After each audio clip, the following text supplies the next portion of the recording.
Hey Jackets fans, and welcome to Boom and Gloom. This, of course, is a Columbus Blue Jackets fan podcast where I discuss the boom, the good, and the gloom, the bad, of CBJ hockey. And let me tell you, I have a lot of gloom to talk about today. I am your host, Anthony, Ohio's longest-suffering hockey fan. You can find me on social media using the handle WhalerJacket.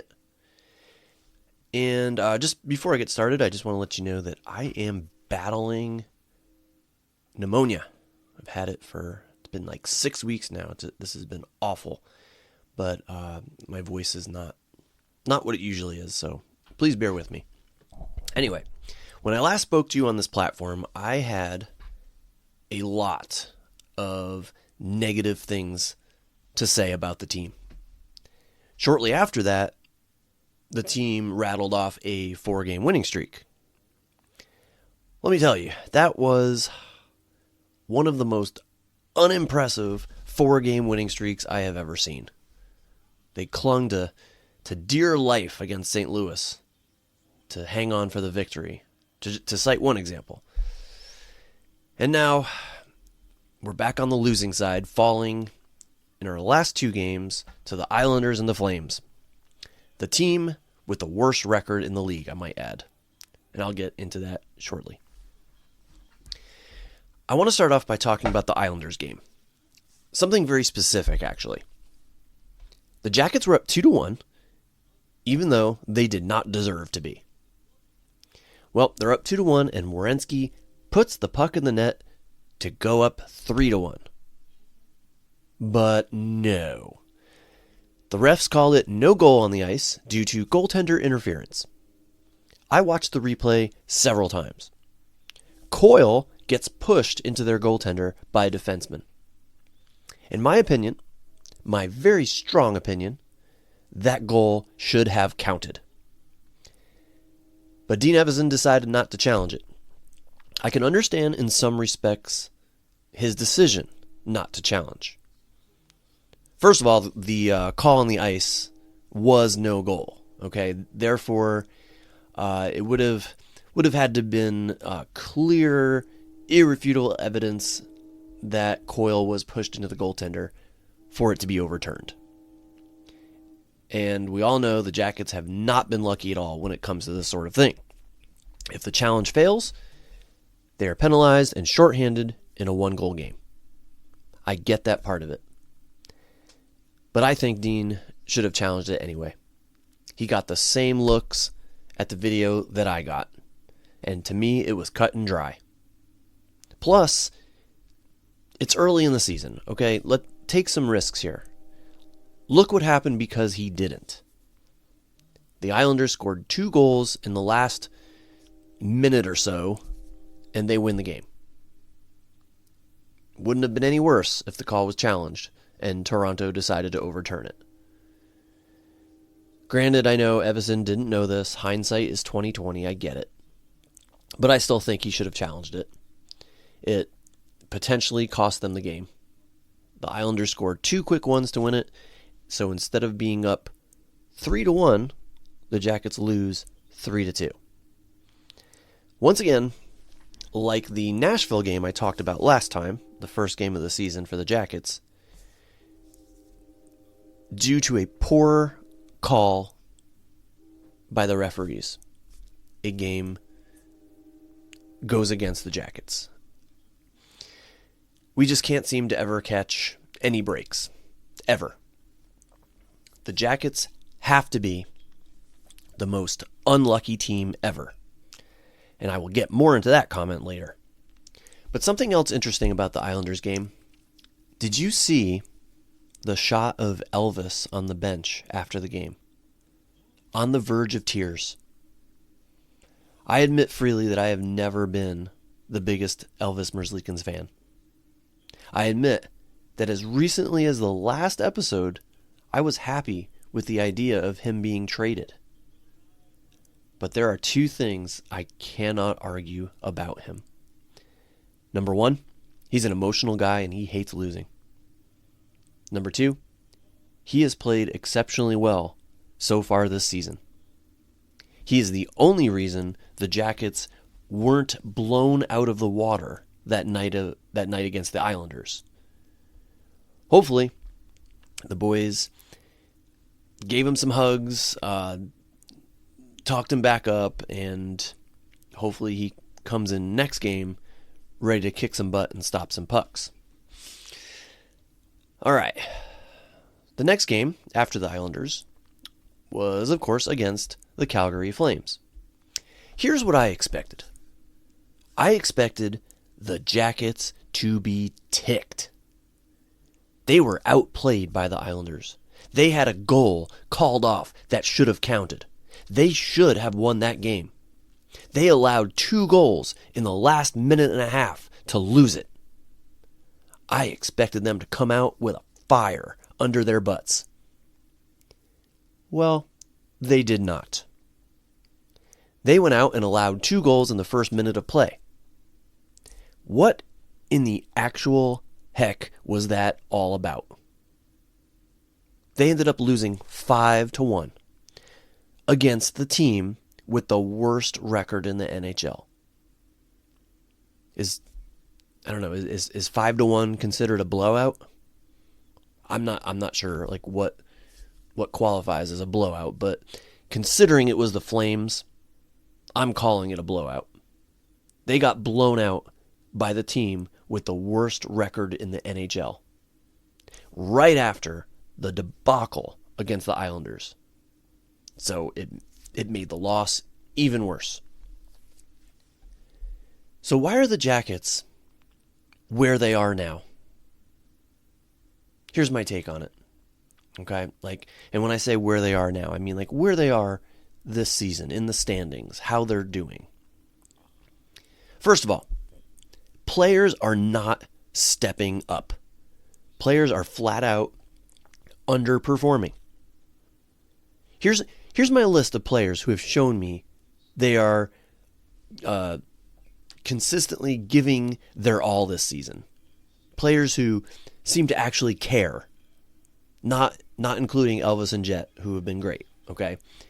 We have Kirill Marchenko, Charlie Coyle, maybe Miles Wood, maybe Matthew Olivier, maybe Jake Christensen. And I know Jake hasn't done much, but I don't think he has truly underperformed as the 7th defenseman on this team. Everyone else, they can just go pound sand, all right? You are ticking me off.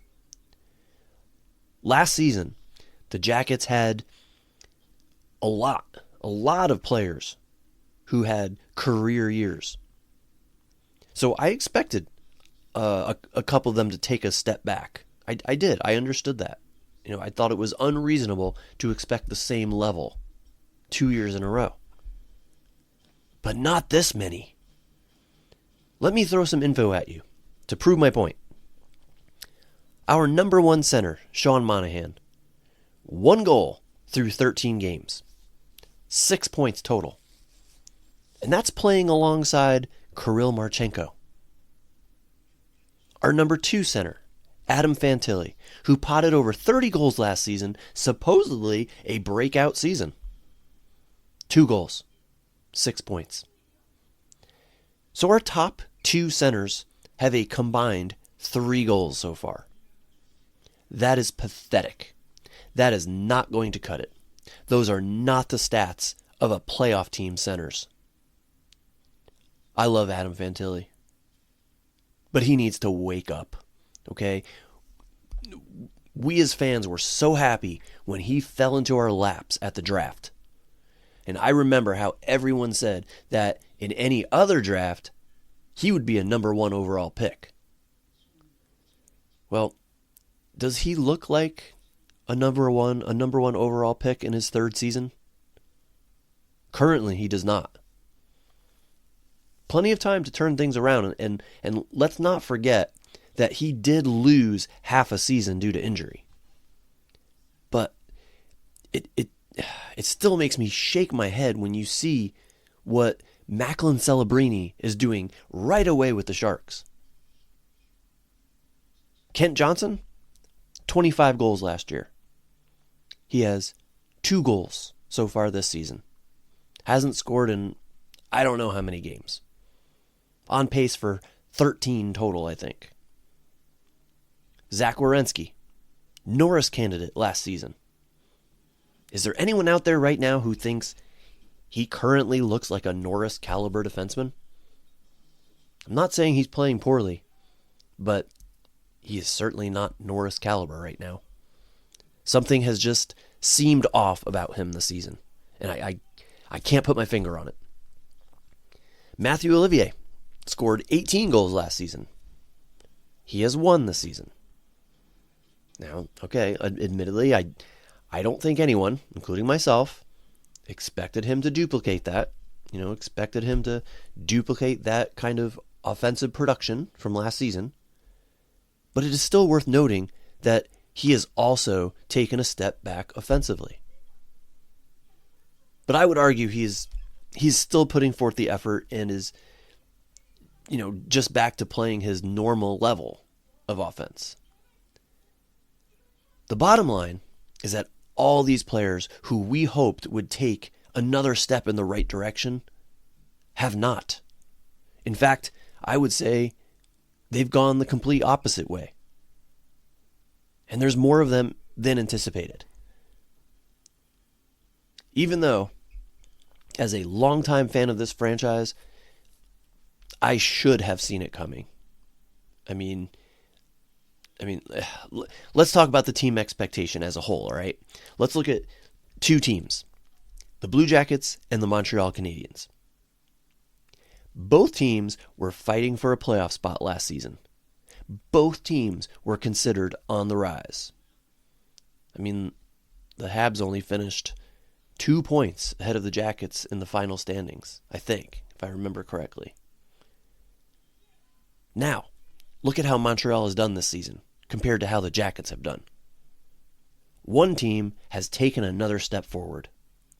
One team has taken a step, maybe several steps back. One team came out of the gate ready to prove themselves.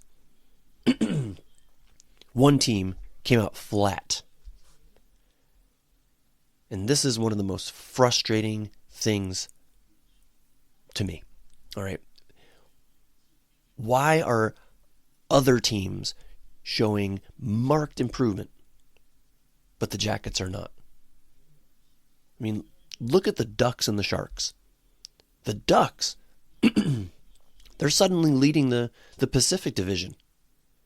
They finished below the Jackets in the standings last season. Leo Carlson has turned it up a notch. And the Sharks, okay, they're still pretty low in the standings, I admit it. But you can just see they're a team on the rise. Celebrini is the real deal.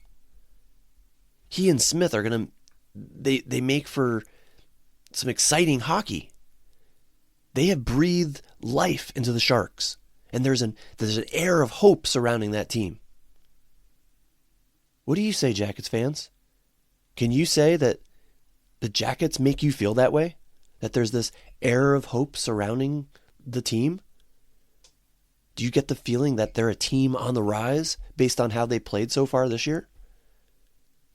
It's making last year seem like an anomaly. I can't help but have the feeling that we're just stuck in mediocrity again. And frankly, I am so tired of it. I'm tired of supporting the same thing year in and year out. When is it going to be our time? When is it going to be the season that they come out of the gates in full force and show the league that they're a team to be reckoned with now? They did not go away. Last year was not a fluke. When is that going to happen? When will we have what Montreal has? What needs to change? And by the way, I'm tired of talking about that too. I'm tired of talking about what needs to change. Do the fans of the top teams in the NHL talk about what needs to change year in and year out? No. Their teams consistently have success. It's only teams like the Jackets, and there are a few others, admittedly, who every single season have the same discussions among fans. What needs to be done to bring about a change so that this team can finally achieve sustained success? As a fan of the Hartford Whalers and now the Blue Jackets, I have unfortunately been asking this for 40 years of watching NHL hockey. I can't give you a definite answer, but I do have some ideas. I love Dean Evison, but he needs to wake up now. His team was on a 4-game winning streak, and what does he do? He changes up the lines. He screws with the chemistry. He puts Miles Wood on line 2 and demotes KJ to line 4. And then he benches Chinnikov. The team is 4-2 with Chinny in the lineup, by the way. Now, do I agree that KJ needs to be better? Absolutely. That maybe he needed a message sent to him? Absolutely. How about scratching him for a game? Putting him on the 4th line is not going to help him snap out of his offensive funk. I mean, let me state for the record, okay? On no playoff team is Miles Wood a second-line forward. I appreciate what Wood brings to the team. I really do. I like him a lot more than I thought I would. When they first made that trade with the Avalanche, I was not completely thrilled. But I like what he brings to the team. But he does not need to be on our second line. Not when you have Johnson and Chinnikov available. To me, that's just a poor coaching decision. Okay? Putting him on the 4th line next to Lundestrom and Aston Reese. How many goals do they have this year? 0. If they can't put the puck in the net, then Johnson is not playing with players to support him. I don't know. All right. Well, let me move on here. I also want to say regarding Wood on the second line. Not when you have Johnson and Chinnikov available. All right. I don't know. That just irritates me. I also think it's time to maybe move Boone Jenner off of the second line. Now, he's still a valuable member of the team, but not on the second line. Okay, he's been slow. He's made some mistakes, some giveaways, some bad coverage. Yeah. So I would love to see what Chinnikov, Fantilli, and Johnson could do on a line together. Regardless of who you put there in his stead, move Boone down. Move him to the 3rd line. Remove Aston Reese from the lineup. Now you have at least optimized your lines. But is that enough? Let's say Dean Evison does what I'm suggesting here. Is that enough? My thought, unfortunately, is no. As currently constructed, this roster, after an anomaly last season, is not set up to challenge for a playoff spot.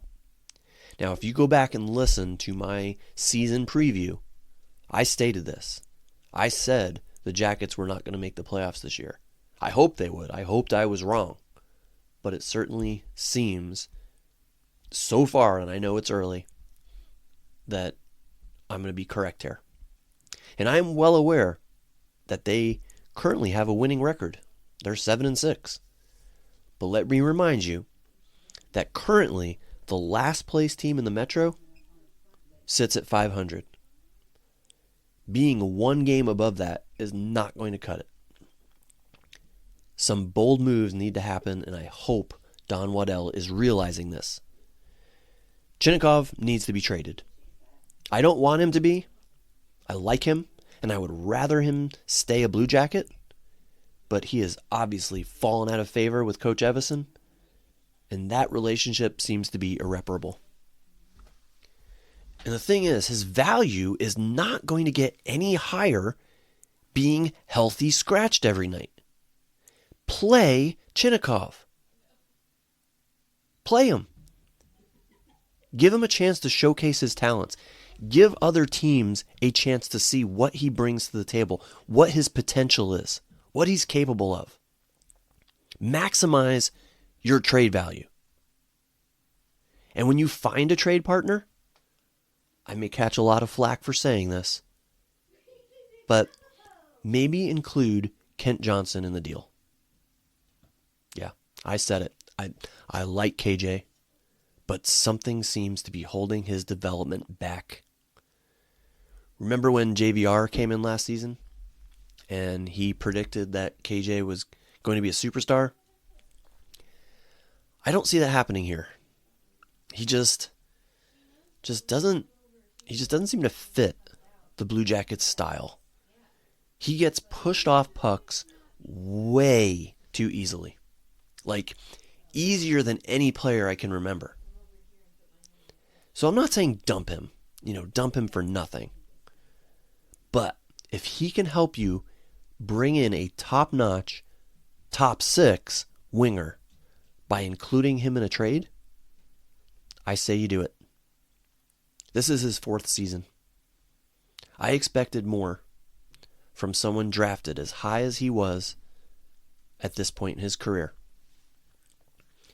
I know players can take a while to develop. I get that. But for me, I see it as he's already had his sophomore slump time. Last year should have been his coming out party. Excuse me. Last year should have been his coming out party. This year should have been another step forward. Not this massive step back that we see. And again, I like him. All right, I like KJ. I love his vision. I love his creativity. But it's just not working. So when things aren't working, you have to do something about it. And if nothing can be done internally, then you have to look externally. Bring in someone via trade that can develop chemistry with him and push him to step up his game. Or use his potential and bring back a high-profile player in return. I have read online a number of people who are suggesting the Jackets trade for Jason Robertson. Ask yourself, would you trade Chinnikov, Kent Johnson, and maybe a prospect or draft pick for Jason Robertson? At this point, I certainly would. We need some kind of infusion of offensive energy into our lineup, and that could be it. Additionally, I would love to see a trade that ships out a defenseman for a new one. But with the contract situations of our current defensemen, I think that would be hard to do. Another thing that I would like to see happen, I would like to see Boone Jenner willingly give up the C. Give it to Zach Werenski. In my opinion, Boone's time has come and gone as team captain. If you listen to his post-game interviews, it's the same company line every time. We need to be better. We ran into a tough team tonight. No. Let's see some fire. Let's see you lead by example. Let's see you show that you are ticked off with the losing. When Boone was out last year, Zach put the team on his back. So let's see if a new leader in the locker room would translate to better success on the ice. So that's my rant about the Jackets' current state of affairs. Sorry, I took a drink there. Now, the title of this episode is the unluckiest team ever. It really does baffle me that here we are in 2025 and the Jackets are still just a mediocre team. And it baffles me how much luck has played a part in it. So I wanted to take the time, especially for any listeners out there who are not Blue Jackets fans. Like, I know my dad listens to the podcast sometimes, and he's a Rangers fan. So, especially for people like him who've tuned in for pure morbid curiosity, I want to explain why I think the Jackets have had the worst luck of any team in the last quarter century. Let's start off by looking at their best regular season ever. The 2016-2017 Blue Jackets finished with 108 points. Their only season to ever finish over 100 points. It was good enough for the fourth best record in the entire NHL. Fourth best. Yet, as luck would have it, they still managed to finish third in their division. What team could possibly finish with the fourth best record in the NHL and not get home ice advantage in the playoffs? Only a team as unlucky as the Jackets. Needless to say, the first round of that playoff series did not go well for the Jackets. 25 years in the league, only advancing past the first round of the playoffs once. So that would kind of suggest they haven't been the best of teams, right? A team with little success, right? Well, how many times has this team of very little success ever won the NHL draft lottery? 0. That's not even bad luck. That's just rotten luck right there. They have only had the number 1 draft pick once in their history, and that's when they traded for it and got Rick Nash. Just bad flipping luck. Now, I'm going to get a little morbid here, and I apologize, but I hope you understand I'm just doing it to illustrate how unlucky this team is. In 25 years, the Blue Jackets have lost not one, but 2 players. They've also lost 1 owner and even one of their young fans due to an accident at the arena. I'm, of course, referring to Johnny Gaudreau and Matiss Kivlenieks. Mr. McConnell, the beloved first majority owner of the team, and Brittany Cecil, the young girl who was killed when a puck deflected into the stands and hit her. She is the main reason why we see the netting around the ice surfaces at arenas today. May they all rest in peace. But seriously, what other team has had to endure such tragedy, such loss and heartache? There are none. Only a team as unlucky as the Blue Jackets. You would think that at some point in 25 years, the Jackets would have a true offensive superstar on their roster. And I mean, well, let me first tell you my definition. My definition of a offensive superstar, I would call someone an offensive superstar if they finish in the top 10 in league scoring multiple times. Okay, so not just a fluke, not just a one-time fluke, but more than once. Just by pure luck, you would think a draft pick would overachieve and become that player. Yet it has not happened in 25 years. Nick Foligno was the only Blue Jacket to ever finish in the top 10 in league scoring. He did it in 2014-2015. He finished tied for 10th. And guess how many points he had? 73. That's it. It was a low scoring year, I guess. Not exactly superstar numbers, if you ask me.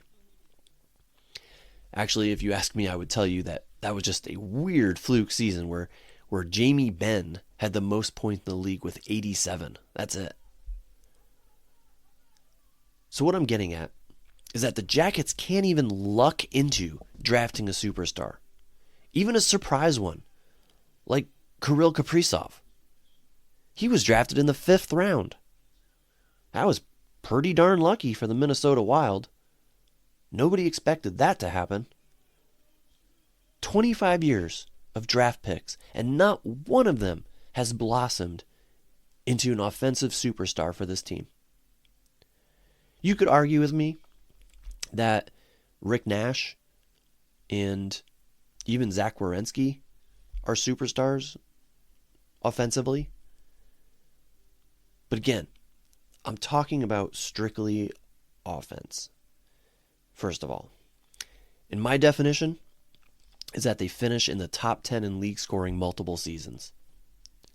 For all Rick Nash did, he never finished in the top 10 in league scoring. I actually did the research on this a while back, and I discovered that there was only one team in the NHL who had 0 players finish in the top 10 in scoring in the last 25 years. Remember, I said the Jackets have had 1 with Nick Foligno. Well, one team had 0, and that was the Montreal Canadiens. With Cole Caulfield popping off this season, that looks like that might change. And as for Werenski, you can call him an offensive talent, even though he's a defenseman. But I don't have the numbers in front of me, but I think the highest he's ever been in league scoring was in the 20s, like 23 or something like that. But I'd have to look that up. I have no data to back this up, but I believe the Jackets have had the most goals overturned than any other team in the league this season, but also maybe in the last 25 years.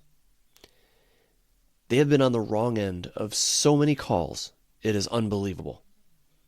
From goaltender interference to goals called back due to offsides, it is stunning how many goals have been taken away from the Jackets. And remember that Wes Walz goal? If you don't know what I'm talking about, look that up. Wes Walz.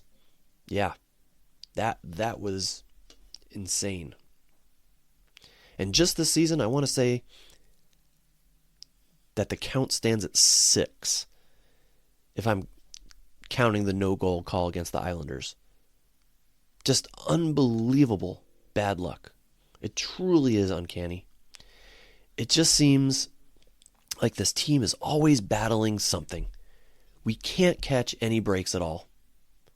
I mean, look at the games this season. How many times have you watched a game and thought to yourself, wow, the Jackets got a few lucky bounces there?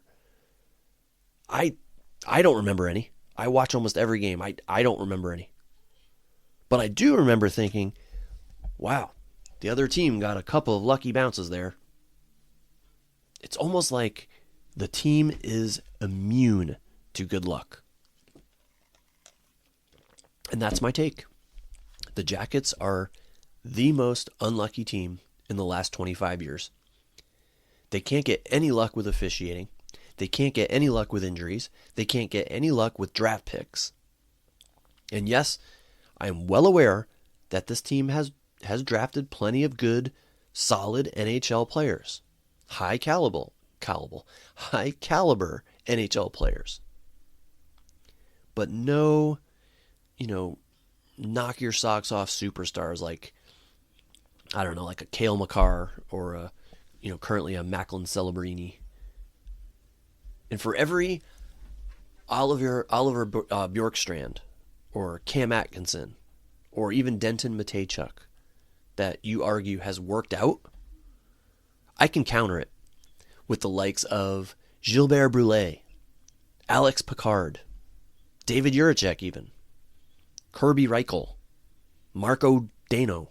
Dano? I can't remember if it was Dano or Dano. I think it was Dano. Oh, how about Nikita Filatov? Remember him? Or Liam Foodie, John Moore, even Ryan Murray. Yeah. You would think the Jackets would have gotten lucky with one of those number one picks becoming superstars. But none of them ever did. I guess Juracek still has a chance, but certainly not with the Jackets, of course. Excuse me again. So what do you think? Am I way off here? Or am I correct in stating that the Blue Jackets are the most unlucky NHL team in the last 25 years? What has gone their way? Even when things go their way, like their 108-point season, they still manage to get crapped on. Now, even broader picture here, but it further baffles me that not only has Ohio's only NHL team not experienced much success, but neither has the Browns, Bengals, Reds, or Indians/Guardians. The Cleveland Cavaliers are the major four Ohio sports team to win a championship in the last 25 years.